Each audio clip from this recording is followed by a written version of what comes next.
53 DSP का तबादला राज्य सरकार ने किया है। बड़ा तबादला है, इसके कारण पुलिस मुख्यालय के एक बड़े पदाधिकारी का तबादला, पद को बढ़ोतरी करनी चाहिए जिससे कि और भी सार्जेंट मेजर की तैनाती हो सके। मुहर्रम जो है वो संपन्न कराया जा सके। पूरे बिहार में जो है पूरे बिहार के ज़िले जो है उस मुहर्रम के लिहाज से संवेदनशील हैं। 1 जुलाई है और मैं इस समय बिहार पुलिस मुख्यालय में खड़ा हूँ। तारीख है 1 जुलाई और दिन है बुधवार। हमारे चैनल ने 1 हफ्ता पहले आपको ये बताया था कि ये चर्चा है कि बड़े पैमाने पर आईपीएस और आईएएस रैंक के और डीएसपी रैंक के पदाधिकारी का तबादला होना है। ये तबादला आज हो गया 12:30 बजे। अभी बज रहे हैं 2 बजने वाले हैं और 2 बजने वाले हैं, 1:57 हो रहा है। मैं पुलिस हेडक्वार्टर में खड़ा हूँ।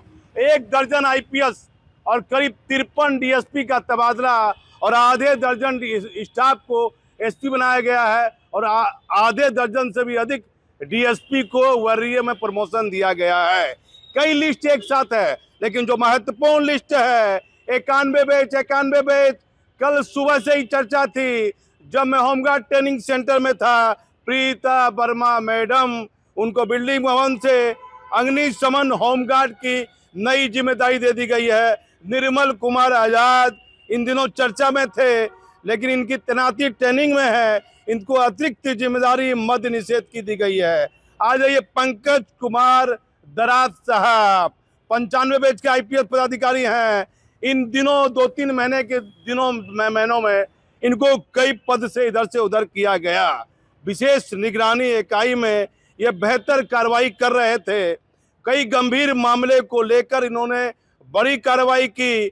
तो इन्होंने दोनों जो पद थे इनके पास, आतंक निरोधक दस्ता एटीएस जिसे कहते हैं और विशेष निगरानी इकाई, दोनों पद के वजह से बिल्डिंग भवन का इनको डीजी बना दिया गया है। आ जाइए सुधांशु बाबू, सुधांशु कुमार 96 बैच, शुरू से चर्चा थी इन्हें विशेष निगरानी दिया जाएगा। अतिरिक्त प्रभार विशेष निगरानी इकाई का दिया गया है और ये यातायात ट्रैफिक में भी रहेंगे।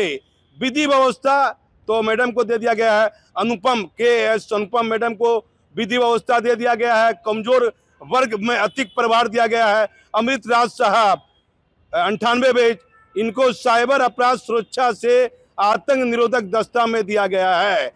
और 7 नंबर में आ जाइए राजेश कुमार, इन्हें मानवाधिकार आयोग से एसआरबी का आईजी बनाया गया है। फिर आ जाइए पंकज राज, इन्हें रेल आईजी बनाया गया है एसआरबी से।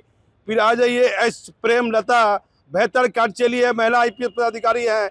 इन्हें बिहार विशेष सशस्त्र पुलिस में इनकी तैनाती की गई है। आ जाइए सुश्री गरिमा, ये 2022 बैच की आईपीएस है, इनकी तैनाती नहीं हुई थी। इन्हें बिहार विशेष सशस्त्र जमालपुर में 9 में इनकी तैनाती की गई है। सुम धाकड़े, ये भी 2022 बैच के आईपीएस हैं। ये दानापुर अनुमंडल में थे, इन्हें ग्रामीण मधुबनी एसपी बनाया गया है। फिर कोमल मीना, ये 2023 बैच की आईपीएस थी, इन्हें अनुमंडल पदाधिकारी 1 से अनुमंडल पदाधिकारी 2 विधि व्यवस्था पटना में इनकी तैनाती की गई है। फिर आ जाइए डीएसपी में आपको मैं बता देता हूँ, 53 डीएसपी का तबादला राज्य सरकार ने किया है। बड़ा तबादला है। भागलपुर जो पुलिस लाइन में बिहार विशेष सत्र में मुख्यालय में है, उमेश रजक 94 बैच के इंस्पेक्टर है, डीएसपी में प्रमोशन हुआ। पुलिस लाइन उन्होंने योगदान नहीं दिया। कारण है कि वहाँ के डीजी ने लिखा था कि यहाँ बहुत काम पेंडिंग है, तो इन्होंने योगदान भी वहाँ पुलिस लाइन भागलपुर में नहीं दिया था।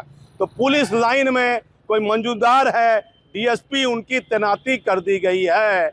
और जो बड़े तबादले की आशंका जाहिर की जा रही थी, बताया जाता है कि केंद्र सरकार इस मामले में हस्तक्षेप किया है, जिसके कारण पुलिस मुख्यालय के एक बड़े पदाधिकारी का तबादला जो होने की चर्चा थी, फिलहाल वो जो तूफान आने वाला था उसे केंद्र की जो बीजेपी की शीर्ष टीम है उसे उन्होंने रोका है। क्या कुछ महीने बचे हैं इनको उनके पद पर रहने दीजिए। ये चर्चा है कि अब जो डीजीपी को बदलने की जो चर्चा थी उसे विराम लगा है। अब विनय कुमार की जो कार्यशैली है, उनको जो मेन अब सबसे महत्वपूर्ण काम है पुलिस महकमे में प्रमोशन। विनय बाबू, आप प्रमोशन कब दीजिएगा? पुलिस महकमा आप अपनी सरसरी आंखों से देख रहा है। 94 सिपाही, सूबेदार, हवलदार, सार्जेंट मेजर के पद और सृजित करने पड़ेंगे। सार्जेंट मेजर में डीएसपी, जैसे यहाँ पटना पुलिस लाइन में बहुत सार्जेंट मेजर की तैनाती है, उसी तरह बिहार में सार्जेंट मेजर के पद को बढ़ोतरी करनी चाहिए, जिससे कि और भी सार्जेंट मेजर की तैनाती हो सके। तो एक बड़ा बदलाव पुलिस हेडक्वार्टर में देखा गया। 1 दर्जन आईपीएस, 53 डीएसपी, कुछ डीएसपी का वरीय में प्रमोशन और कुछ डीएसपी जो स्टाफ ऑफिसर थे उन्हें आईपीएस में प्रमोशन दिया गया है। और कुछ बदलाव होने की चर्चा है, लेकिन बताया जाता है एक बड़ा तूफान, एक बड़ी आंधी की जो चर्चाएं बनी हुई थी, जिसे करीब 2 महीने से हम चला रहे थे, फिलहाल उस पर रोक लगी है। अब डीजीपी साहब, विनय बाबू, श्रावणी मेला है, श्रावणी मेला प्रमोशन का कार्य कब होगा? सभी लोग इंतजार कर रहे हैं। पुलिस महकमे में प्रमोशन का काम रुका हुआ है। मुख्यमंत्री जी इस पर ध्यान दीजिए। वैसे पुलिस मुख्यालय से दीपक नौरंगी।